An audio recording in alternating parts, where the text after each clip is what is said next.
What up, Airsoft fam? DARKTREE here, and we are taking a look at some John Wick pistols. This right here would be the Glock 17 Combat Master, and right here would be our Pit Viper. These are Airsoft replicas. I just wanted to get your ideas on what you guys think about these sick Airsoft replica pistols.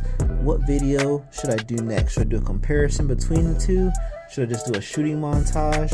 Do you guys own your Pit Viper, or do you guys have your own custom Glock Combat Master? Let me know in the comments below. Like, subscribe, and comment for more. And let me know if you guys have seen John Wick 4.